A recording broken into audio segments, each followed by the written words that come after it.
분 한번 축복합시다. 당신은 꽃입니다.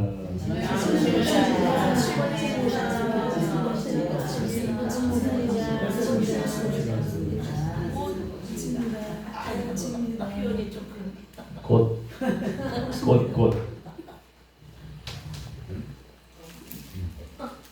우리의 삶이 참 시험이 없다면 얼마나 좋을까요? 시험이에요. 예수님도 40일간 밤낮 줄이고 나서 그 시험을 받으러 광야에 이제 가셨는데, 예수님도 완전하시고 하나님이시고 사람이시고 부족함이 없고 하나님이신 그분이 시험을 받으러 가셨습니다. 시험을. 그것은 우리도 시험을 당연히 받는다라는 증거가 되는 거죠. 근데 우리가 시험이 없다면 우리 저도 마찬가지로 교만하지 않을까? 시험이 없다면. 나에게 늘 시험이 없이 살아간다면 내가 예수께로 돌아왔을까? 내가 목사의 길을 할까? 시험이 없다면. 시험은 우리를 알게 합니다. 시험은 우리를 깨닫게 합니다. 우리의 수준이 어떤지, 지금 나의 상태가 어떤지 시험이 오면 압니다.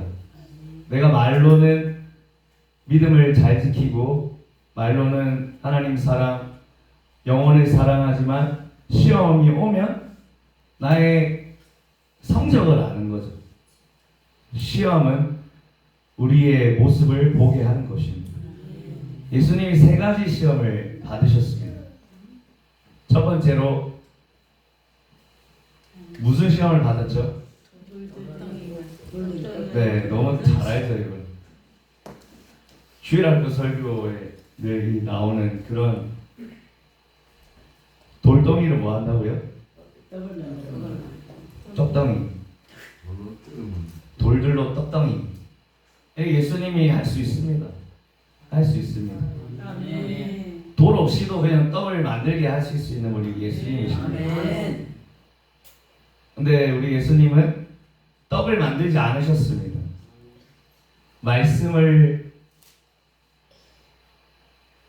기록된 말씀을 말하셨습니다. 그게 뭐냐? 사람이 떡으로만 살 것이 아니라 여호와의 입으로부터 나오는 모든 말씀으로 살 것이다. 제가 이거를 보는데 이게 어떤 의미인가 다시 한번 좀 생각해 보겠어요. 이게 어떤 의미이지? 지금 분명히 필요한 것은 육신의 배고픔입니다. 제가 필요를 하나님 말씀하시나, 육신보다 영적인 것을 필요로 하기 원하시는가, 아니면 말씀이 있어야 된다, 아니면 제가 찝찝한 게 있어요. 우선순위, 말씀이 먼저 있고 육신의 것을 취해야 되나? 이것도 와닿지가 않는 거예요. 그래서 가장 와닿은 게 뭐냐면 균형. 영어로 하는 밸런스. 뭐죠? 시소를 애들이 타면 균형이 안 맞으면, 제가 어린아이와 함께 타면 제가 맞춰주지 않으면 균형이 안 잡힙니다. 많은 사람들이 또 날씬한 몸매를 원하십니까? 이러면서 가장 열기 힘든 문이 헬스장 문이라 하더라고요. 헬스장 문. 가장 열기 힘든 문이. 별로 안 하시는 거 그죠? 이 균형이 깨지면 병원에 가게 되는 거죠. 균형이 깨지면 우리 질병이 오는 거죠. 균형이 깨지면. 그래서 디모데전서 6장 3절 6절 한번 읽어보겠습니다. 찾아서 디모데전서 6장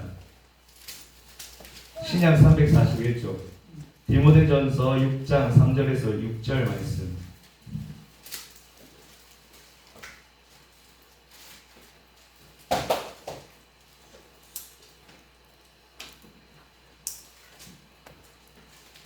디모데전서 6장 3절에서 6절 신약 341쪽. 균형에 대해서 한번 나눠보겠습니다. 먼저 균형. 다 찾으셨죠? 함께 읽습니다. 시작. 누구든지 다른 교훈을 하며 다른 말, 곧 우리 주 예수 그리스도의 말씀과 영광에 관한 교훈을 따르지 아니하면 그는 교만하여 아무것도 알지 못하고 변론과 언쟁을 좋아하는 자니 이로써 투기와 분쟁과 비방과 악한 생각이 나며 마음이 부패하여지고 진리를 잃어버려 경건을 이익의 방도로 생각하는 자들의 다툼이 일어나느니라. 그러나 자족하는 마음이 있으면 경건은 큰 이익이 되느니라. 아멘. 우리가 이러한 모습을 현 시대에 많이 보게 됩니다. 교회에서 수십억을 횡포했다든지 믿는 자들이 세상 사람들보다 더 못한 모습을 보게 됩니다. 왜? 이 균형이 깨어졌기 때문에. 하나님 말씀 이 3절에 보면 그리스도의 말씀을 계속 따라가야 되는데, 말씀을 붙들고 살아가야 되는데 육신의 것을 다시 더 중요하게 여기는 균형이 깨어지는 모습을 보게 됩니다. 그래서 6절에 보면 그러나 자족하는 마음이 있으면 경건은 큰 이익이 된다고 말씀합니다. 디모데전서 2장 4절 5절에 보면 이런 말씀이 있어요. 자기 집을 잘 다스려 자녀들로 모든 공손함으로 복장하게 하는 자라야 할지며 사람이 자기 집을 다스릴 줄 알지 못하면 어찌 하나님의 교회를 돌보리요. 그 흔히들 우리가 이렇게 말합니다. 교회 안에서의 그 삶은 영적인 삶. 예전에 이제 시대에 제가 배웠던 신앙입니다. 교회 안에서의 일이 중요하다. 세상 일보다 교회 안에서 일이 중요하다. 근데 하나님은 너의 가정을 돌보지 않으면서 어찌 교회를 돌볼 수 있느냐? 균형을 말씀하는 것입니다. 우리가 떡으로만 살 것이 아니요 하나님의 입으로부터 나오는 모든 말씀으로 살 것이다 했는데, 반대로 말하면 떡으로만 살 것이 아니다. 이 말씀 뭐예요? 떡도 있어야 된다. 우리 육신은 떡도 있어야 됩니다. 예수님도 제자들과 먹으셨습니다.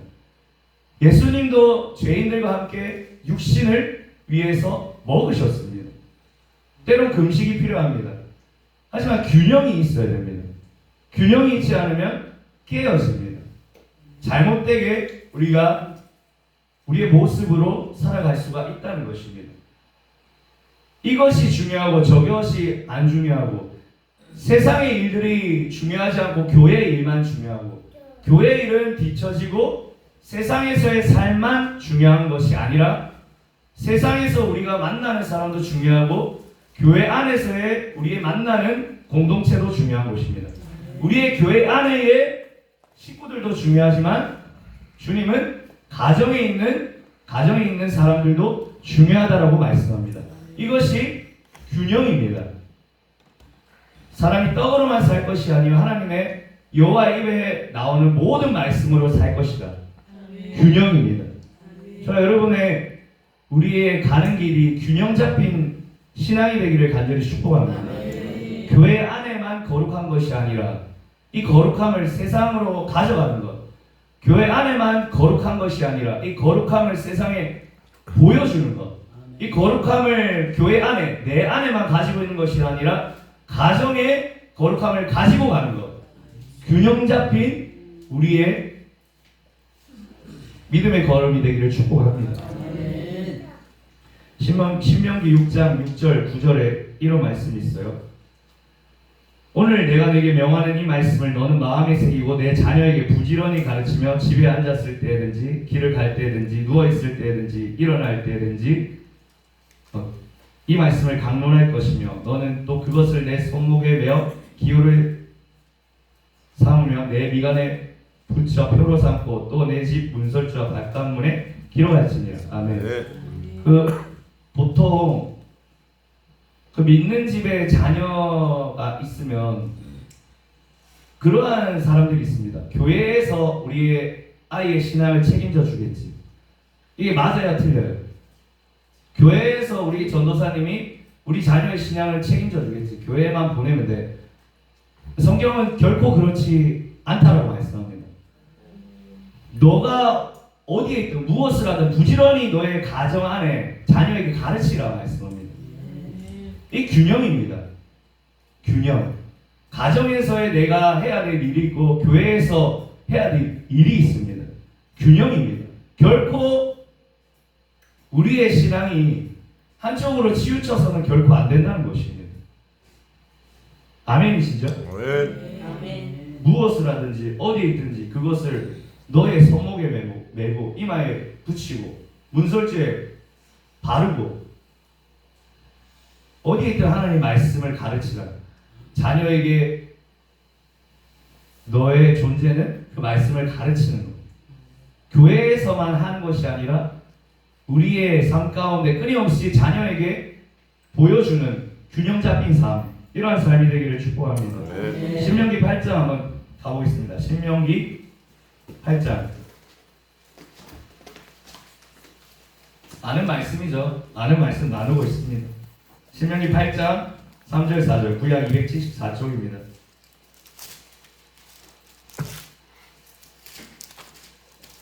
신명기 8장 3절 4절 구약 274쪽 제가 가진 성경입니다. 274쪽 신명기 8장 3절 4절 함께 읽어보겠습니다. 시작.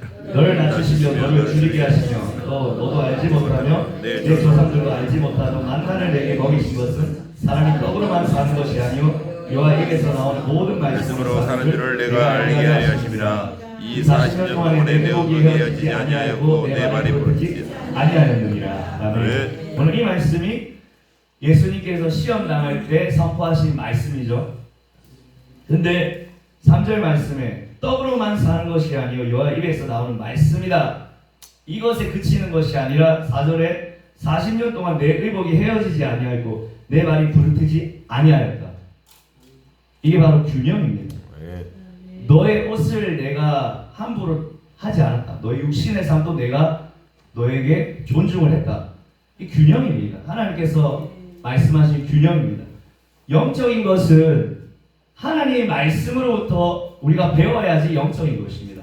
단순히 우리가 기도하고 말씀을 읽고 교회에서만 생활하는 것이 아니라 그것이 영적인 다가 아니라 가정에서 어디에 있든 무엇을 하든 세상에서 누굴 만나든 하나님의 말씀을 기준해서 행동하는 것이 영적인 삶입니다. 우리가 하나님의 말씀을 지나치고 이것만 내가 하고 있는 이것만 영적인 것이다. 이것은 균형이 깨어진 것입니다. 가정의 삶도 중요하고 교회의 삶도 중요합니다. 세상에서 만나는 사람도 중요하고 교회 안의 공동체의 식구들도 중요합니다. 그것이 균형입니다. 예수님은 결코 회당 안에만 머물러 있지 않으셨습니다. 예수님은 결코 성전 안에만 머물러 있지 않으셨습니다.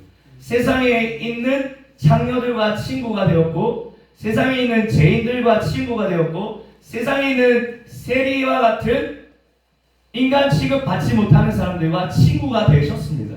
그것이 뭐예요? 그분은 거룩한 분이고 깨끗한 분이시지만 균형입니다. 균형.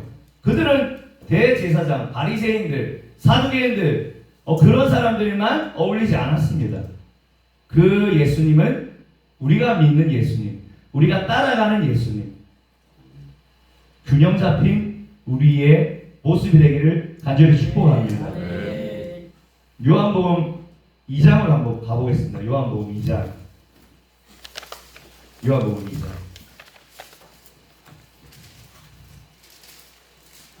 가나안 혼인잔치. 신약 144쪽 요한복음 2장.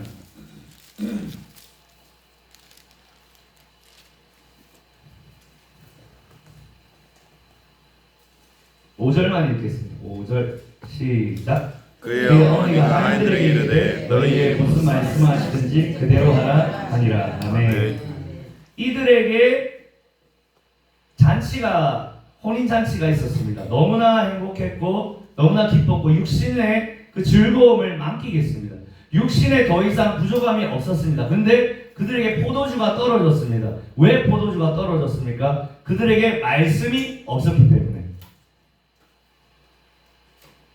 그들에게 육적인 것은 넘쳤습니다. 고기도 있었고 먹을 요리가 너무나 많이 있었습니다. 근데 포도주가 떨어졌습니다. 왜? 말씀. 이 마리아, 엄마 마리아가 하인들에게 말하잖아요. 무슨 말씀을 하시든지 그대로 행하라. 그 말씀이 필요했습니다. 그들의 삶 가운데 그 육신의 삶만 필요한 것이 아니라 그들에게 정말 필요한 것은 예수 그리스도의 말씀. 그들의 필요를 예수님은 채워주셨습니다. 결코 외면하지 않았습니다. 이것이 균형입니다. 육신의 삶도 중요하고 영적인 삶도 중요합니다. 우리의 배를 채우는 것도 중요하고 영적으로 영의 양식을 채우는 것도 중요합니다. 균형입니다. 하나님의 말씀으로만 살 수 없습니다. 그러면 우리가 저녁밥을 안 먹었죠. 그죠? 맞아요, 아니에요? 맞습니다. 우리가 하나님 말씀만 필요하면 우리가 밥이 필요 없습니다. 하지만 우리는 육신을 가진 존재들입니다. 우리는 균형이 있어야 됩니다. 밸런스. 영어는 몰라도 되죠. 저도 잘 모릅니다. 밸런스. 마태복음 15장 한번 가볼게요. 마태복음 15장. 지금은 균형에 대해서 말씀을 나누고 있습니다. 마태복음 15장 1절부터 9절. 또 말씀이 어려우신가요? 아니죠? 쉽죠? 마태복음 15장 1절부터 9절 한번 읽어보겠습니다. 시작. 그때에 바리새인과 서기관들이 예루살렘으로부터 예수께 나와 이르되 당신의 제자들이 어찌하여 장로들의 전통을 범하나이까? 떡 먹을 때에 손을 씻지 아니하나이다.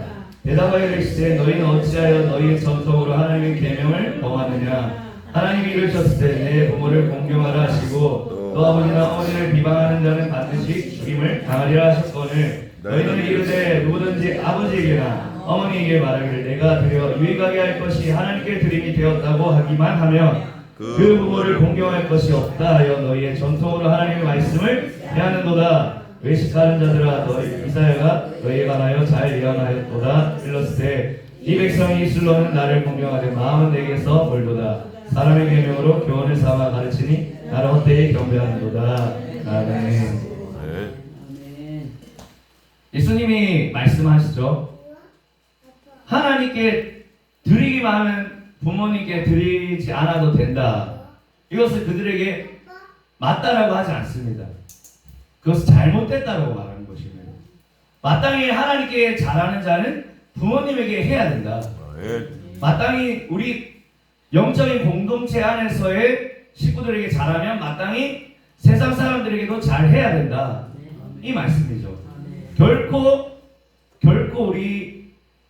우리의 보이는 이 지경 안에 교회의 삶, 교회의 삶이 익숙하잖아요. 우리가 오랫동안 몸담아왔고 오랫동안 살아왔던 이 시간들이 있기 때문에. 근데 예수님은 결코 그 삶에 인정을 해주지 않습니다. 하나님께 잘해야 되고 부모님께 잘해야 되고 너의 사랑하는 자녀에게 잘해야 되고 옆집 자녀에게도 잘해야 되고 교회의 삶도 중요하고 세상에서의 우리의 삶도 중요하다. 이 말씀인 것입니다. 바로 균형인 것입니다. 어느 한쪽에 치우친 것이 아니라 떡으로만 살 것이 아니라 하나님 말씀으로 입으로부터 나오는 말씀으로 살 것이다. 떡도 중요하고 하나님의 말씀도 중요하다. 하나님의 말씀도 중요하고 떡도 중요하다. 균형인 것입니다. 균형을 이루기를 간절히 축복합니다. 디모데전서 5장 8절에 이렇게 기록합니다. 누구든지 자기 친족 특히 자기 가족을 돌보지 아니하면 믿음을 배반한 자요 불신자보다 더 악한 자니라. 아멘. 자기의 친족을 돌보지 않으면 불신자보다 더 악하다. 제가 그러한 얘기를 들었습니다. 어떠한 원사님이 자기 남편을 마귀라고 표현합니다. 목사님에게 상담을 합니다. 자기 남편은 마귀입니다. 왜 마귀냐? 교회에서의 나의 섬김을 방해한다. 이 말인즉슨 이 남편분이 그 권사님하고 밥 한 끼를 먹고 싶어 합니다. 남편이 아내에게. 근데 아내는 남편에게 밥 한 끼 먹을 수 있어요, 없어요? 네? 있잖아요. 저기 모르는 남자도 아니고 그 바람이지. 근데 자기 남편과 밥 한 끼 먹을 수 없을 정도로 이 교회의 신앙생활이 너무나 바쁜 것입니다. 이게 옳다라고 보여집니까? 옳지 않습니까? 옳습니까? 옳지 않습니까? 말씀해 보세요. 남편을 마귀라고 표현하면서 목사님에게 최선을 다합니다. 근데 남편에게 밥 한 끼 먹을 시간을 못 낸다. 이것은 뭔가 잘못된 것입니다. 그러면 결혼을 왜 했어요? 혼자 성전에서 안나처럼 금식하면서 살지. 자기의 남편을 소중히 여길 줄 알고, 자기의 목사님도 섬길 줄 알고, 교회에 섬길 줄 알고, 가정을 섬길 줄 아는 균형. 결코 이 하나님의 말씀은 틀리지 않습니다. 누구든지 자기 친족, 특히 자기 가족을 돌보지 아니하면 믿음을 배반한 자요 불신자보다 더 악한 자니라. 가정을 돌보고 교회에 충실하고 교회에 충성하고 가정을 섬길 줄 아는 것. 이것이 바로 균형인 것입니다. 마귀가 와서 굶주리는 예수님에게 이 돌덩이를 가지고 떡덩이, 이 돌들로 떡덩이가 되게 하라. 그랬을 때 예수님은 사람이 떡으로만 살 것이 아니라 여호와의 입으로부터 나오는 모든 말씀으로 살 것이다. 떡도 중요하지만 말씀도 중요하다. 하지만 말씀만 중요하다라고 결코 성경은 말씀하지 않습니다. 결코 교회만 중요하다라고 성경은 말하지 않습니다. 교회, 가정, 교회 두 축이 균형 잡힌 우리의 삶이 되기를 간절히 축복합니다. 균형입니다. 첫 번째 나눈 것은. 두 번째로 본문으로 돌아가겠습니다. 마태복음 4장 5절부터 6절의 말씀입니다.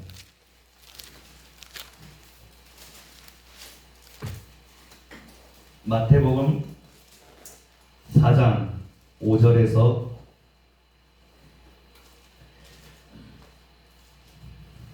7절까지 읽겠습니다. 시작. 이에 마귀가 예수를 거룩한 성으로 데려가 성전 꼭대기에 세우고 이르되 내가 만일 하나님의 아들이거든 뛰어내리라. 기록되었을 때 그가 너를 위하여 그의 사자를 명하시리니 그의 손으로 너를 받들어 발이 돌에 부딪히지 않게 하리로다 하였느니라. 예수께서 이르시되 또 기록되었을 때 주 너희 하나님을 시험하지 말라 하였느니라 하시니. 아멘. 제가 만약에 예수님이라면 한번 보여줄 것 같은데, 그죠? 그 뛰어내리는 게 뭐 어렵다고? 한번 뛰어내려가지고 내가 예수라는 걸 한번 증명해 보일 수 있는데 그렇지 않았다는 것입니다. 두 번째로 나눌 것은 관계입니다. 관계. 가로 열고 신뢰. 제가 글을 적어왔는데 한번 들어보십시오. 사람과 사람 사이 가장 좋은 관계 맺음은 친구 사이라고 합니다. 좋은 친구는 한 사람도 많다. 친구는 나의 슬픔을 대신 져주는 자이다. 친구에 대한 좋은 말 가운데 가장 좋은 말은 지음이라고 하더라고요. 지음이 뭐냐면 검은고 소리를 듣고 안다. 자기의 속마음까지 알아주는 친구를 뜻한다라고 합니다. 이게 어디에서 나왔냐면 중국의 춘추 전국시대 그때에 배가라는 사람과 종작이라는 사람이 있습니다. 이거 기록하면서 어디서 많이 들어본 이야기 같아요. 한번 들어본 것 같아요, 저도. 근데 다시 보게 되었습니다. 베가라는 검은고의 명인이 있습니다. 그리고 그의 연주를 듣고 너무나 잘 악상을 이해해주는 종작이라는 친구가 있습니다. 베가가 산을 오르면서 생각하면서 산을 오르는 생각을 하면서 검은고를 연주를 하면 이 종작이 친구는 와, 너무나 멋진 산에서 연주하는 것 같다, 이렇게 표현할 정도로 그의 마음을 잘 알았다고 합니다. 그리고 흐르는 강물을 생각하면서 연주를 하면 아, 이거는 너무나 멋진 이 강물이 흐르는 소리와 같다, 이렇게 말했다고 합니다. 그냥 대단하죠. 그만큼 깊은 관계였습니다. 근데 이 나를 잘 알아주는, 검은고의 이 소리를 잘 알아주는 이 종작이라는 친구가 먼저 병으로 떠났습니다. 그때 이 베가라는 이 사람은 자기 친구가 떠남으로 인해서 더 이상 나의 그 검은고의 연주를 정말 깊이 알아주는 사람이 없다. 그래서 검은고를 그 줄을 끊어버렸다고 합니다. 그래서 그 말이 지음이라고 합니다. 내 마음을 내 마음같이 알아주는 사람, 이런 사람은 한 사람도 정말 많다라고 고백할 정도로 이 지음이라는 표현이 있습니다. 요한복음 15장 13절에 이런 말씀이 있습니다. 사람이 친구를 위하여 자기 목숨을 버리면 이보다 더 큰 사랑이 없다라고 말합니다. 예수님은 우리와 관계가 죽음으로 맺어진 관계입니다. 그분은 우리에게 하나님의 관계 속에서 죽음을 통해서 우리의 관계를 맺어주셨습니다. 그 어떠한 사람도 예수님을 대신할 친구가 한 사람도 없습니다. 나의 마음을 몰라주더라도, 나를 알아주지 않는다 하더라도 예수님만은 나를 알아주시는 분이십니다. 그래서 소망이 있는 거죠. 관계, 그분과의 관계입니다. 하나님과의 관계. 예수님 결코 뛰어내리지 않았습니다. 하나님의 아들임에도 불구하고 결코 뛰어내려서 하나님을 시험하지 않았습니다. 하나님을 시험하지 말라. 하나님 시험하지 말라. 고린도전서 10장에 이런 말씀이 있습니다. 고린도전서 10장 9절 13절 함께 찾아보겠습니다. 고린도전서, 눈이 감기는 시간이므로 고린도전서 10장 9절 13절 말씀 함께 찾아보겠습니다. 고린도전서 10장 9절 13절 함께 있습니다. 다 찾으셨죠? 시작. 그들 가운데 어떤 사람들이 주를 시험하다가 뱀에게 멸망하였나니 우리는 그들과 같이 시험하지 말자. 그들 가운데 어떤 사람들이 원망하다가 멸망시키는 자에게 멸망하였나니 너희는 그들과 같이 원망하지 말라. 그들에게 일어난 이런 일은 본보기가 되고 또한 말씀을 만난 우리를 깨우치기 위하여 기록되었느니라. 그런즉 성질로 생각하는 자는 넘어질까 조심하라. 사람이 감당할 시험 받기는 너희가 당한 것이 없나니 오직 하나님은 미쁘사 너희가 감당하지 못할 시험 당함을 허락하지 아니하시고 시험 당할 즈음에 또한 피할 길을 내사 너희로 능히 감당하게 하시느니라. 아멘. 이스라엘 백성은 끊임없이 하나님을 시험했습니다. 끊임없이 하나님을 할 수 있을까? 반석에서 물을 낼 수 있을까? 과연 우리에게 먹을 것을 줄 수 있을까? 끊임없이 시험했습니다. 우리의 신앙은 어떻습니까? 우리는 그분과의 관계 속에서 신뢰하며 살고 있습니까? 아니면 그분이 정말 할 수 있을까? 시험하는 우리의 신앙입니까? 정말 이스라엘 백성의 모습입니까? 아니면 예수님께서의 보여주셨던 모습입니까? 주님은 우리에게 시험하지 말라라고 말씀합니다. 우리의 신앙이 시험하는 신앙이 되지 않기를 간절히 축복합니다. 시험하는 신앙이 돼서는 안 됩니다.